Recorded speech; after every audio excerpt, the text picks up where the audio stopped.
welcome everyone to the series, Viewing Multidimensional Poverty from Many Angles, coming to you live from Oxford University in Oxford, UK, and from George Washington University in Washington, DC, and the United Nations in New York City. This is the third episode of this term series, which explores the Multidimensional Poverty Index, or MPI, and related measures, and how they're used in theory and in practice. I'm James Foster, the Carr Chair at GW's Elliott School of International Affairs.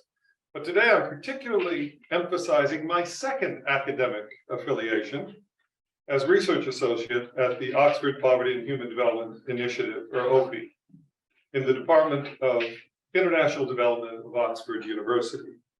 Along with our colleagues at the Human Development Report Office of the UNDP, we're pleased to offer today's presentation, Multidimensional Quality of Employment in Latin America. Today's presenters are Kirsten Sehnbruch and our good friend Mauricio Apablaza, both of whom are in the International Inequalities Institute at the London School of Economics and Political Science, which happens to be my third affiliation as well. Today's discussant is Josefin Pasanen of the UNDP Human Development Report Office, who also has an LSE connection. In just a moment, I'll introduce today's speakers to you, but first I'd like to thank the teams at IIEP, OPHI, and HDRO for their continued help making this series possible. And that includes Remy Jedwab, Director of the IIEP, Pedro Conceição, Director of HDRO, and Sabina Alkire, Director of OPHI. And especially to Jacob Dirksen for his work organizing the series program. Last week, the MPI series brought Vladimir Laseni and Hassan Hami of UN ESQA, who presented an engineer's perspective for reducing multidimensional poverty as fast as possible, which was delightfully discussed by Paul Makdisi of Ottawa.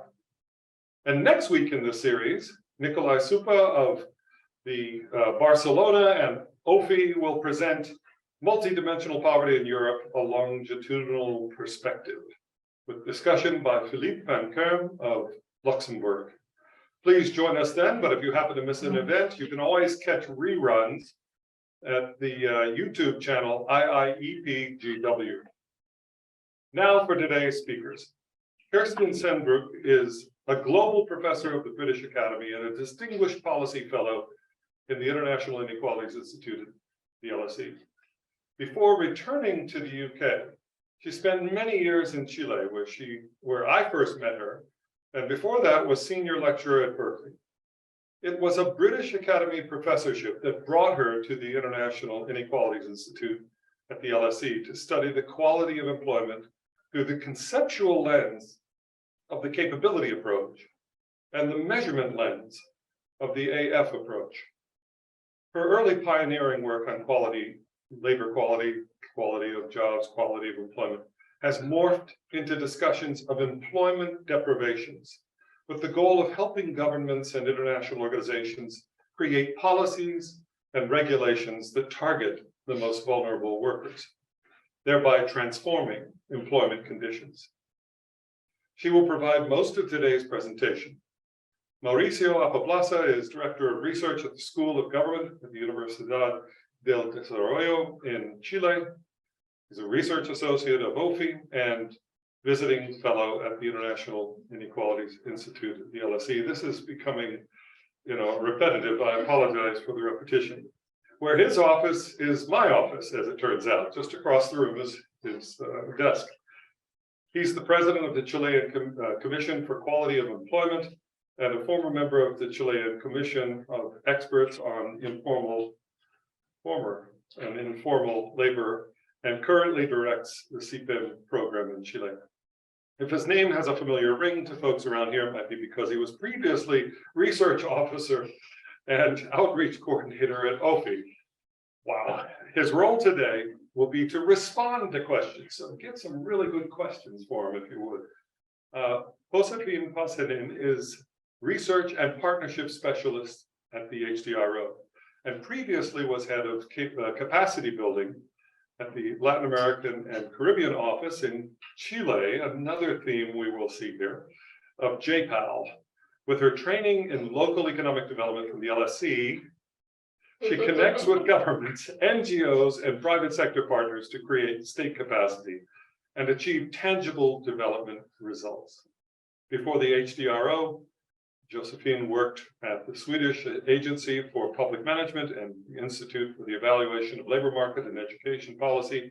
She also has experience advising the mayor's office in Stockholm.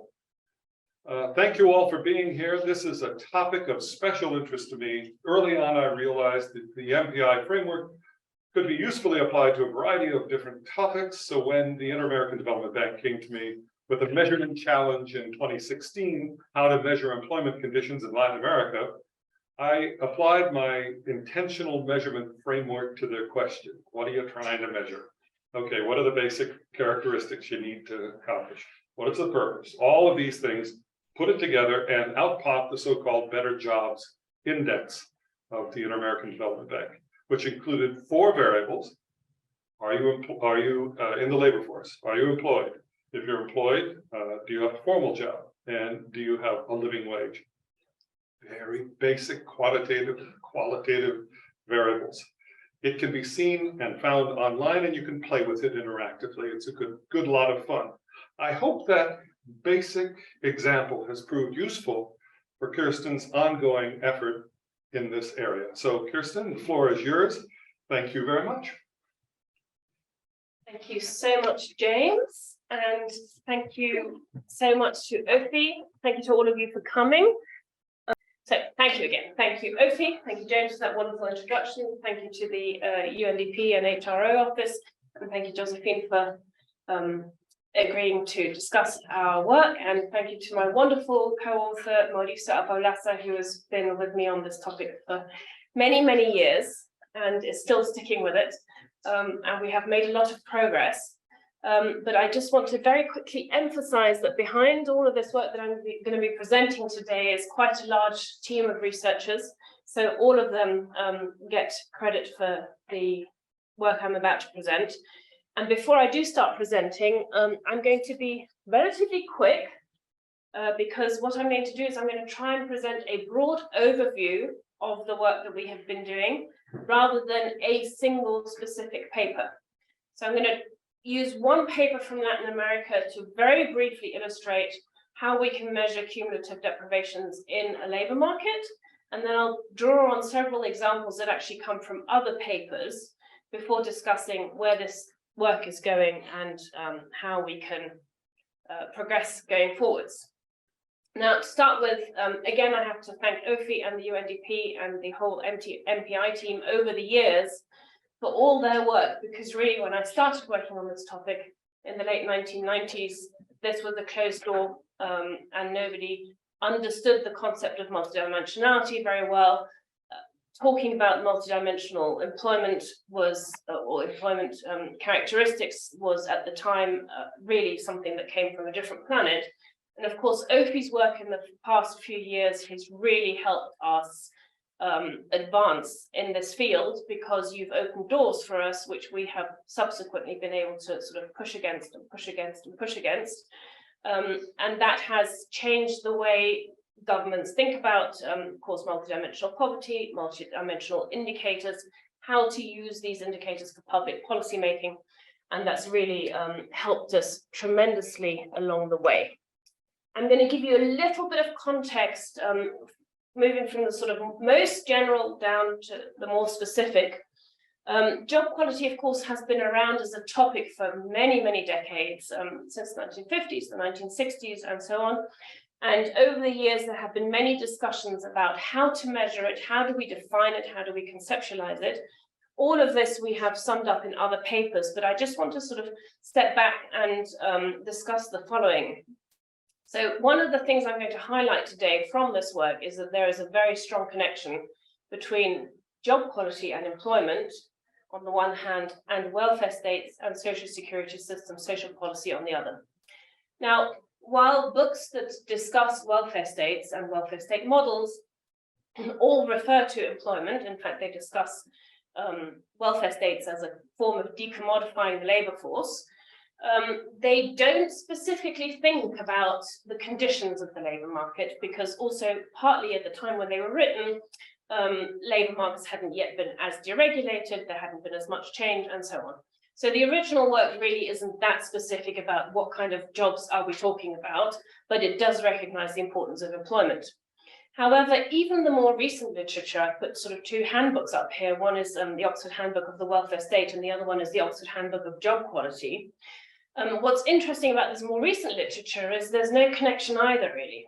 So the Oxford Handbook of Welfare States does again mention employment, but it mentions it in terms of unemployment insurance and skills, but not about how the labor market has changed and how those changes in the labor market might affect how we construct a welfare state.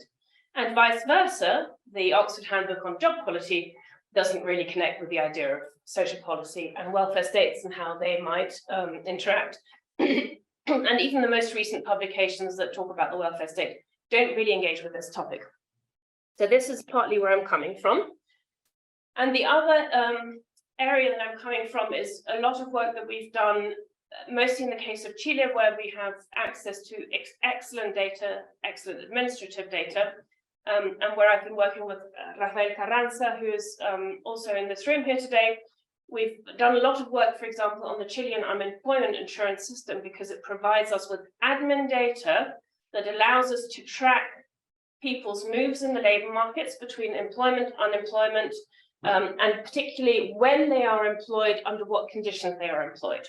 And so one of the things that I'm not going to go into this research into any degree of detail, but this is just a very brief table to show you that workers, for example, with open-ended contracts are less likely to become unemployed. Workers with fixed-term contracts, who actually represent 30% of the formal labor force. So remember, this is a developing country, or not anymore really, but the period of data that we're looking at, Chile was still a developing country, but this hasn't really changed in recent years. 30% of the formal labor force has a short-term contract overall. Those workers earn less on average, and they last much less time in a job. So their average job duration is 8.5 months, whereas an indefinite open-ended contract on average lasts 41 months. And the proportion of workers within these different types of contracts with very, very short-term jobs, so less than 3 months, is much, much higher, of course, among the workers with short-term contracts.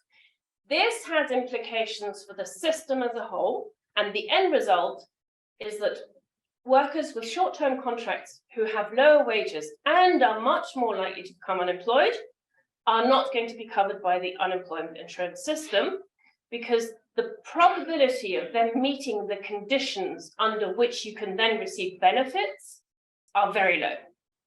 So this is the other area that I'm coming from, looking at these social security systems and saying, hey, we really need to look at job quality, not just in developed countries and advanced economies, but also in developing countries which are trying to establish welfare states.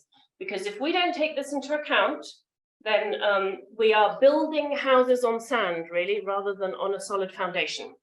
This is just a very quick example of another paper. In the Chilean pension system, for example, we have long-term trajectories of the first cohort of workers that switched into this pension system when it was first privatized.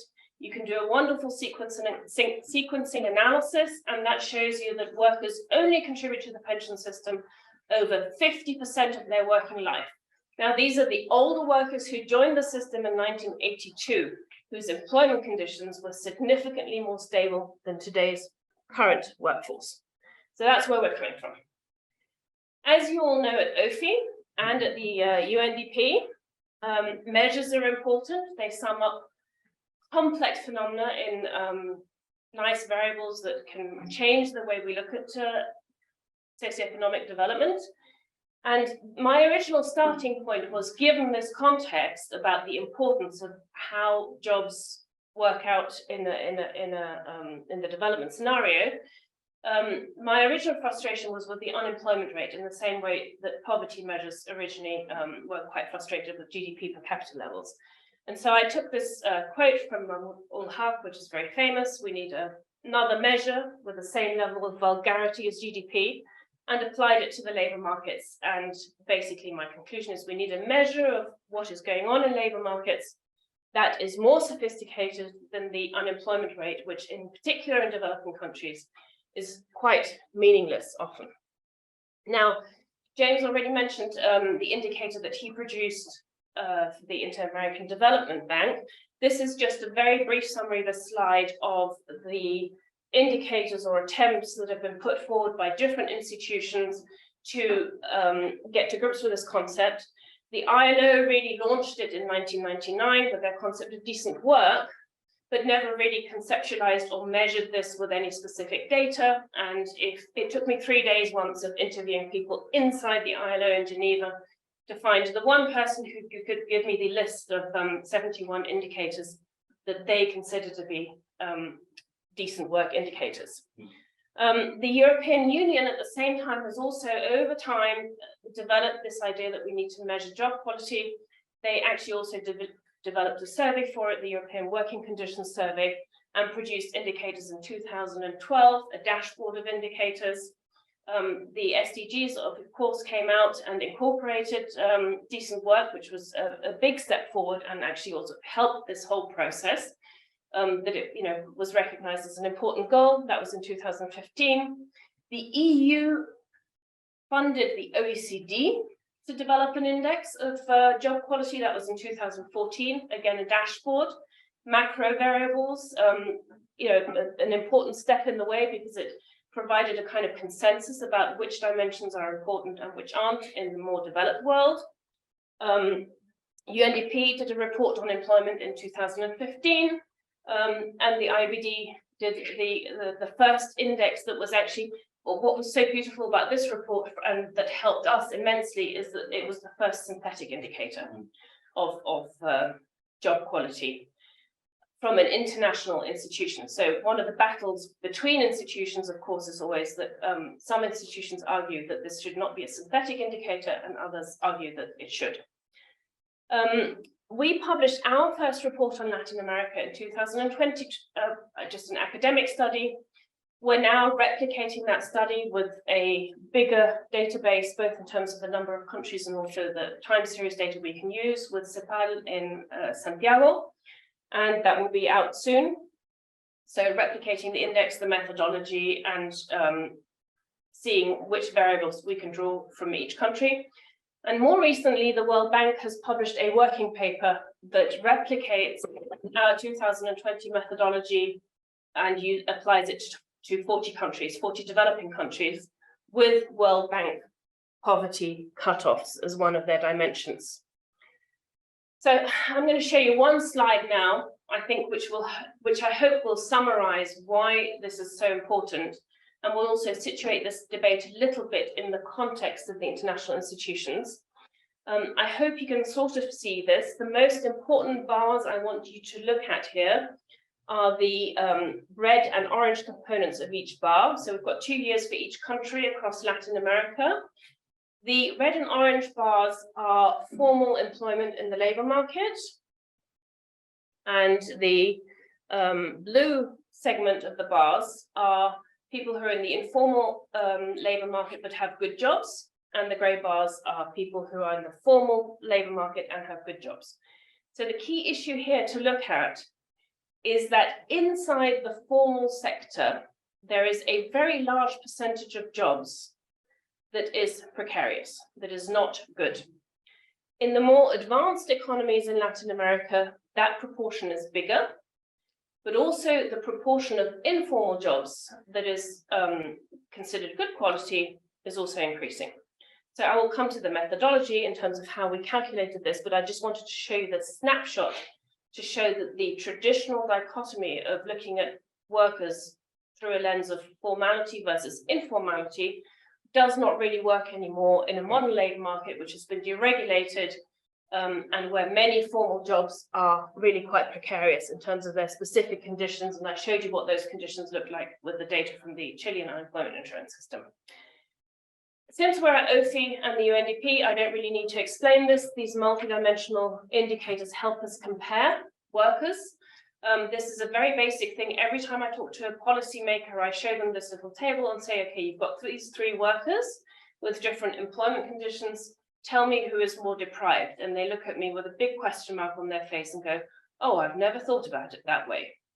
But of course, in terms of public policies, this is, makes a huge difference. So there is a huge difference between a worker who is just income deprived or a worker who is income deprived and has another deficiency, such as a short-term contract, an unstable job, works too many hours, and so on and so forth. I won't go into the detail of this because I think you all know what I'm talking about in this context. I'm also not going to explain too much about the method that we use, but I will quickly mention that we have at least as many problems in terms of measuring job quality or employment characteristics when it comes to survey data and just administrative data or any kind of data as you have when you measure multidimensional poverty. So we have household surveys in general with a broad range of variables, but not that much on employment. We have labor force surveys, which help better on measuring employment, but have less on the household issues. And also these labor force surveys often are not very good at measuring income, particularly in the case of the self-employed. We have lots of ad hoc surveys, but they are absolutely not designed for measuring job quality across a broader range of issues. And also we can't relate those often to household characteristics. They also often have smaller samples, they're ad hoc, they change in terms of how often they're carried out and so on, so not ideal. And then of course we've got an emerging set of administrative data, in some countries more developed than in others. But again, administrative data, especially in a developing economy, is not that useful if you can't link it to the informal sector. So in the case of Chile, we can do that, but that's not the case in all countries. And incidentally, this does not look much better in advanced economies. Very quickly, as an overview, what do I mean by quality of employment or job quality? Which are the dimensions I'm looking at when it comes to measuring deprivation? They are basically three. They're based on the OECD methodology. So labor income, employment stability, employment conditions. And then really the key issue is to populate those three dimensions with whichever variables we can find in the country or region that we're looking at. So I'll show you what that looks like. This is the Latin American case. These are the dimensions on the left, the three dimensions again. These are the indicators that we can draw from the individual surveys that give us an idea of the detail within each dimension. And then there are cutoff lines for each indicator, just as you would have with a multidimensional poverty. I'm happy to explain this in a lot of more detail, but most people at the HDCA and OPHI will have listened to this in previous sessions and previous presentations. But just very quickly, this is the framework we used. We developed it in Chile, we've applied it to Latin America, it's been adopted by the CEPAL, and more recently by the World Bank, which is somewhat surprising to me, because I always have a hard time convincing economists, for example, that job stability matters, that the type of contract matters, and that in particular tenure matters. One of the things I very briefly wanted to point out is we all know that these cutoffs, these dimensions, these indicators are ultimately arbitrary, that they're data-driven, or rather driven by the limitations of data that we have, and that we could really define tenure, for example, the cutoff could be 2 years or 3 years.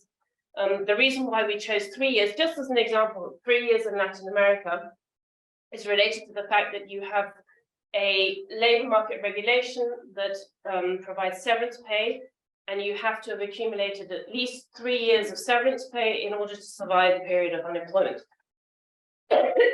And this also goes for unemployment insurance. So in an effort to move on and not go into too much detail, this is all familiar Alkire Foster territory. The overall cutoff level of the index is 1/3. So if you're deprived in income, you are deprived overall.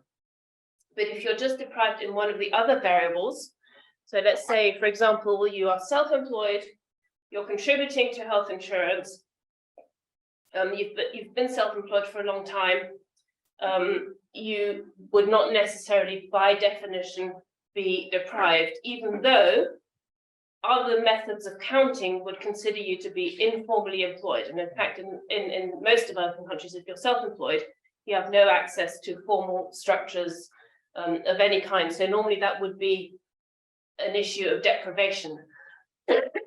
However, if you're high enough in terms of income, you contribute yourself, that doesn't necessarily, by definition, make you deprived on this index.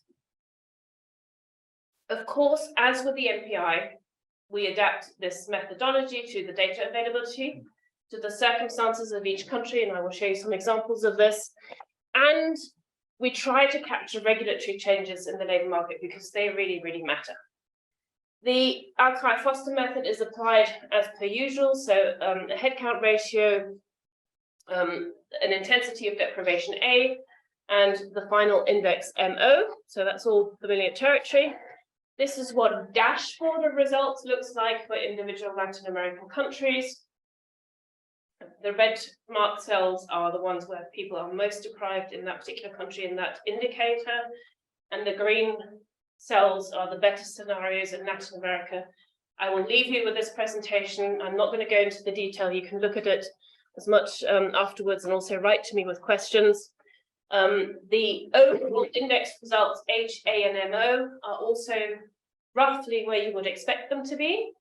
There are no big surprises, by the way, with this methodology. So more developed countries have better results, less developed countries have less good results. However, within that general rule, there are quite significant differences. We've calculated contributions for all of this. Again, I won't go into this into too much detail, except to say that the red bar here, which is income, is a significant contribution to the overall index result, but it's not the biggest. The other two contribute more than income. And this is a systematic result across every single country we've looked at so far. So the other indicators in this index really matter. Again, this won't surprise you. On average, men have better jobs than women, or are less likely to be deprived than women. The only exception we found to that rule so far was Egypt, but then when you control for the level of education, again, you come back to the same issue that women have less good employment than men. But if you disaggregate, you can also see some interesting differences. This little graph here is Central America, and we've disaggregated deprivation levels by type of contract. So you can see here, for example, that workers with open-ended contracts are relatively equally deprived between men and women across all countries. However, when it comes to workers with short-term contracts, women are much more likely to be deprived. So these are the things that policymakers do not normally look at and do not normally consider unless you present them with an index like this, because on average, they're not sitting there thinking about how many workers in their labour market have short-term contracts and how long those contracts last. Now, again, very quickly, if you look across the countries and you plot deprivations against the unemployment rate, there's no particular relationship that comes out here very clearly. Of course, traditionally, economic theory would lead you to expect that there are certain trade-offs. So if a labour market is more regulated, the expectation is that unemployment rates will be higher. In practice, it doesn't work out that way. Employment rates, a bit more of a trend, but also quite diffuse. And we've looked at other macro variables in this context, but I won't go into this at the moment. We can discuss this also. I said I'd go through some adaptations from other papers and some applications. So we've looked at regional studies. Thank you, James. This is a regional paper that we published about Chile, where you can see that there's quite a lot of variation between regions. However, over time, this is one of my favorite graphs that Mauricio ever designed. You can see that there's been quite a significant degree of convergence between regions over time. So, so again, without going into much detail here, You can see that the individual regions within Chile, the blue dots were the early years, so there's a much greater spread in terms of the blue dots. And then the yellow dots are sort of more concentrated, and the red dots are even more concentrated over a 20-year period that we analyzed here, roughly 20 years. So economic growth, favorable economic circumstances, socioeconomic progress tend to lead to improvements in job quality also, and to a degree of convergence. However, this is not in this presentation, but in that paper, we show that this convergence is driven by regulation, so increases in the minimum wage, decreases in the hours worked, also by regulation, and not by those indicators in the index that haven't been regulated. So this is one of the key purposes of this methodology, is to show that over time. We've also applied this methodology in the Chilean case to migrants, so looking at the local population versus the migrant population. There are some very interesting results there. All of you who know about developing countries and Latin America will know that there's been a huge influx of migrants into some countries, in particular from Venezuela, but also from other countries. So this methodology has the beauty that it actually allows us to see where migrants are coming from, which groups of migrants have better jobs than others. And again, there were some surprises here. For example, we found that Haitian workers in Chile, which we had expected to perform the worst, aren't actually the worst performing. Venezuelans perform incredibly well, but are deprived in some areas because they've only arrived very recently, so that you can't expect job tenure from them. But that's reflected in the data as well. So we're judging them by the same bar, even though they've arrived very recently, because in terms of their job quality, this means that they are not protected if they do lose their job. So that you can't have a 3-year tenure if you're a Venezuelan migrant who just arrived last year. But we're not changing the bar for them or the cutoff line for them, because that effectively means in practice that they would not be covered by unemployment insurance or anything else. We also have a paper on the dynamics of deprivation. And the interesting thing here, we're using panel data from Chile, and we've also got admin data linked to this. The interesting thing is you can track movements of workers between unemployment, inactivity, and employment, and then split open the employment state into their level of job quality, whether they are deprived or not deprived. When you've got 25.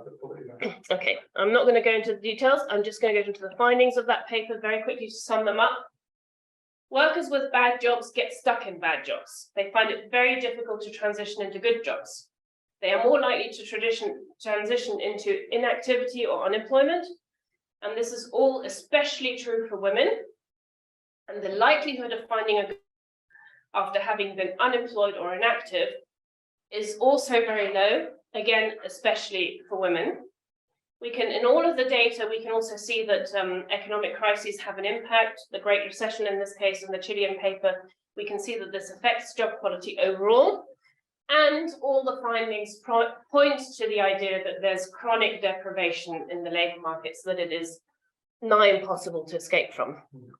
I'm going to skip the entire Egyptian case in the interests of time, except to tell you that Egypt had really high growth rates, deregulated its labor markets, and subsequently, after that deregulatory reform, the quality of employment tanked, mostly because their formal sector became highly precarious. I'm going to show the results. Just 2 words about Europe. In Europe, actually, politically, there's been the strongest drive towards measuring job quality. There's actually a mandate from the EU Parliament to measure job quality. However, the data is all over the place. We've got great data in terms of household surveys that have little on employment. We've got great labor force surveys that don't measure income. And we've got a working conditions survey that measures everything but has a sample of 1,000 cases per country. Now, Europe actually made us talk about move away from job quality to the idea of deprivation, because what the existing work that has been done on Europe is quite confusing, because people have looked at many individual dimensions. This is a table of cutoff lines based on the European working conditions survey. And you can see that there are many, many more variables that you can work with. I don't have time to go into them now. You can subsequently aggregate country results and look at them by region. And what you will see is that there are some patterns in terms of some welfare states that generate better job quality as a result of their structures. Other countries that do not, but again, there are also some countries in this pattern, like the Netherlands, that don't quite conform. And in particular, one of the things that has to be looked at is that the workers who are deprived, according to this methodology, require much more income support and other social policy support in this context. Just quite quickly to conclude. So there are conclusions of the research itself. The measures work, they make sense. We've applied them in a number of contexts. Other people have replicated them. I think it's a pretty universal conclusion now that this is also the World Bank that said this: formal employment does not mean not deprived. That's very important in the context of developing countries. Theoretically, all of these indicators should improve with economic growth. They don't necessarily.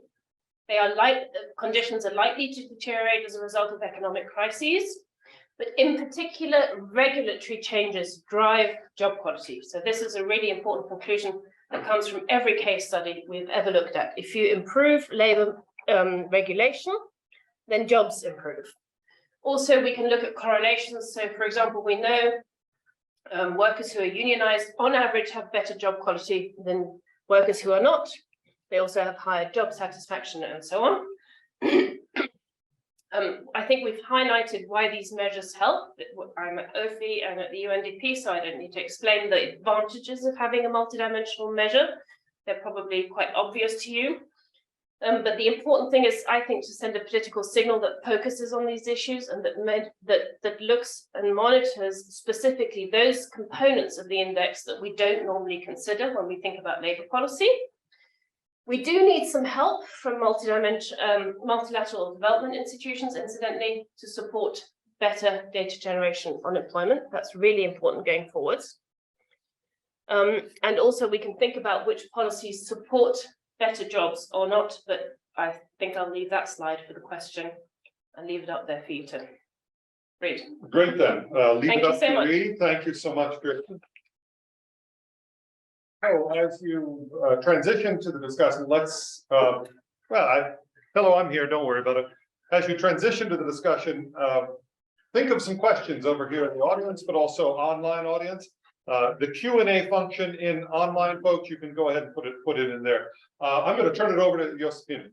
Go ahead.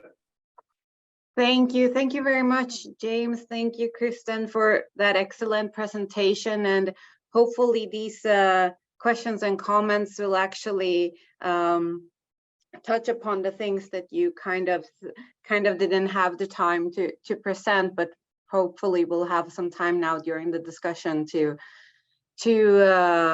dig into that even deeper. So I really think this is such important and timely research. There's so much nuance to dig into, but let me structure maybe the comments along 3 lines, taking a bit of a bird's eye perspective and thinking about sort of first why I think this is such a worthwhile effort. And I think you already did a good job in explaining that, but still to highlight kind of the policy space that this research is pointing to, and where clearly more efforts are needed. Then just quickly some questions on the metrics per se, or thoughts.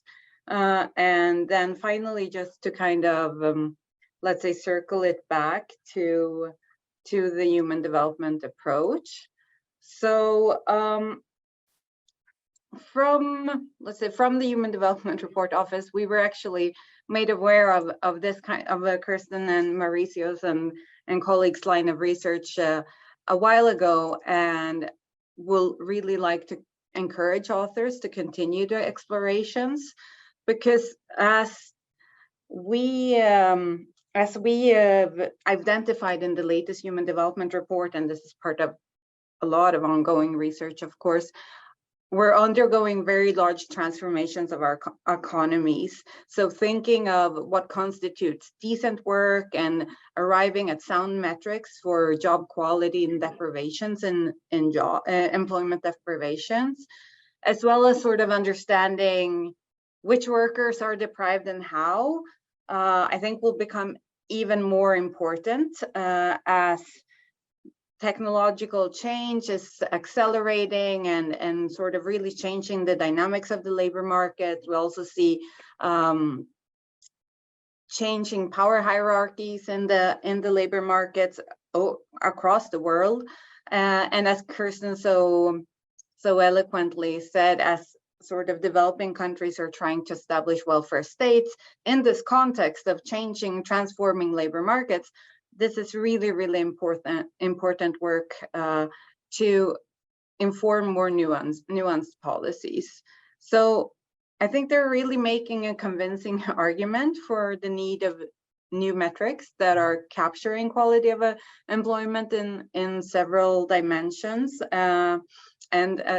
Kirsten was saying this kind of grew from frustration with unemployment rate, and really it seems like the unemployment rate is fairly uninformative is a fairly uninformative measure today, and it doesn't even seem to be very sensitive to the kind of current crisis that we were going through during the pandemic. So labor markets was of course hit during the pandemic, but unemployment rates didn't spike as much.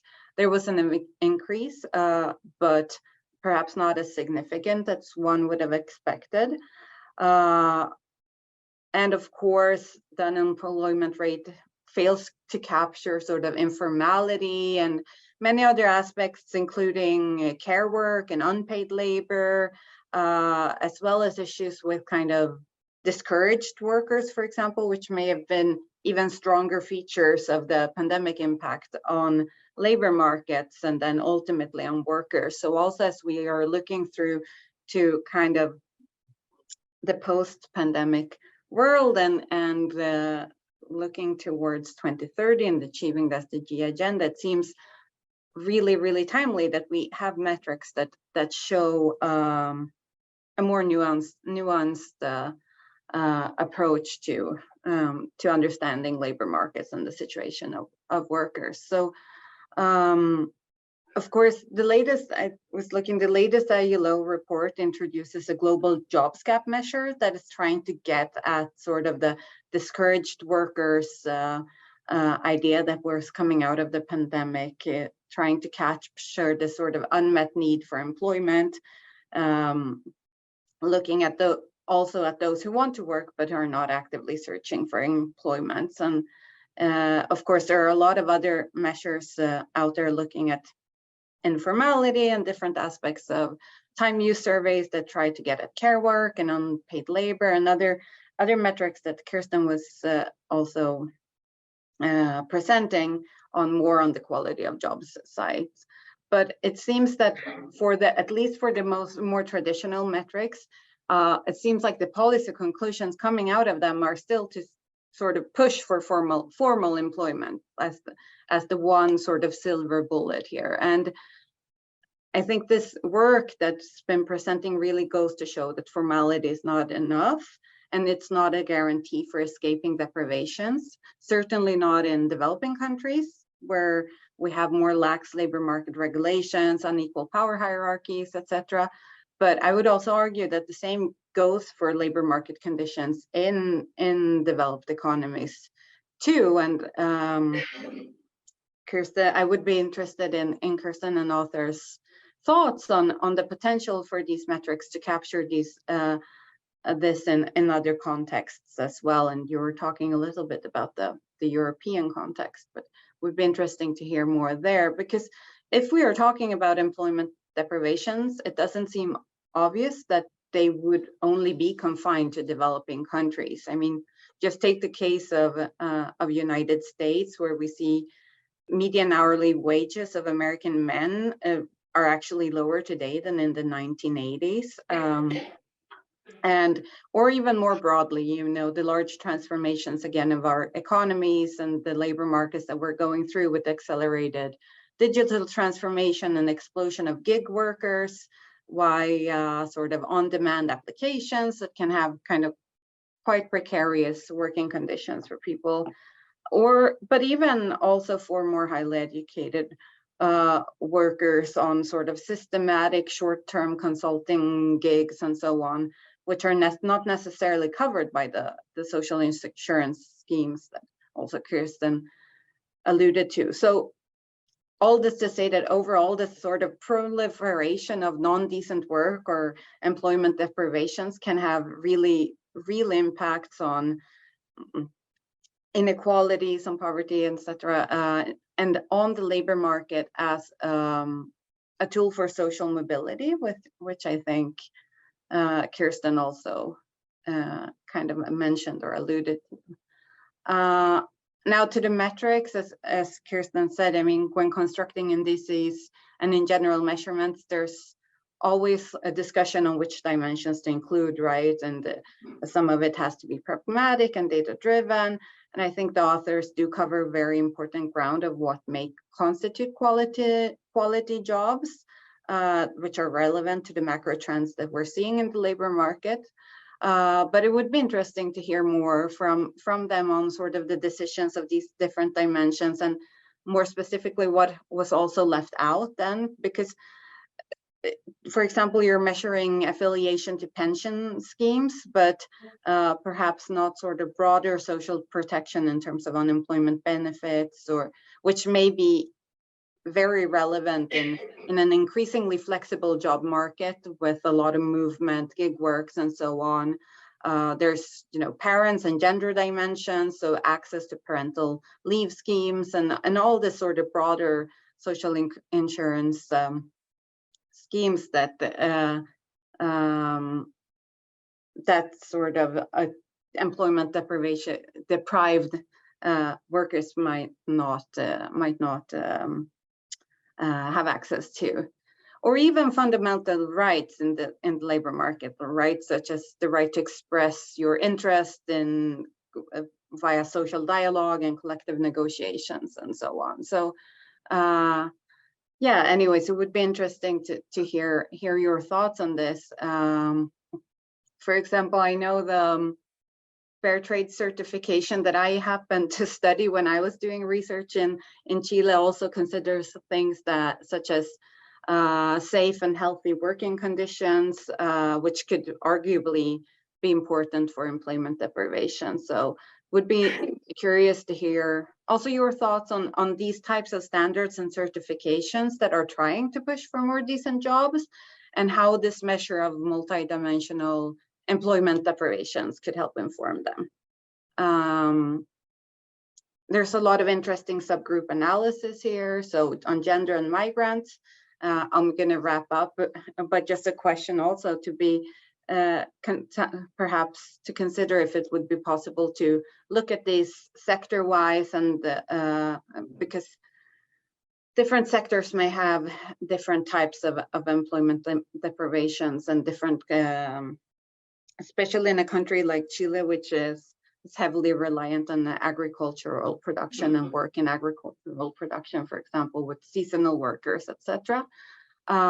So yeah, there's a lot more to dig in there, and of course metrics won't capture everything. So I think any metric won't capture everything, and I think these efforts are really worthwhile to shine a light on the overlooked aspects of the labor market. And James is informing me that 10 minutes have passed, so I'll wrap it up. But just finally, from sort of a human development perspective, jobs can of course enhance human development by providing income, reducing poverty, but there's a broader aspect of work that also relates to agency and freedoms, right? So it can provide sense of dignity, worth, contributing to one's community, and kind of ultimately enhancing agency. So in this sense, this is really where there's an opportunity space for new metrics to come in and shine a light on the broad aspects of work and how work can can be a way out of poverty, but also a way to sort of enhance agency, and but as long as there's decent work and non-deprived work, and the authors are really opening up this opportunity space. So it seems worthwhile to dig deeper into the different linkages here and the conceptual understanding also of the metrics proposed, and expanding efforts include more countries, more subgroup analysis, and so on. But all in all, congratulations on the great work, and we're really very much looking forward to following it and see how we can continue amplify these efforts. Thank you.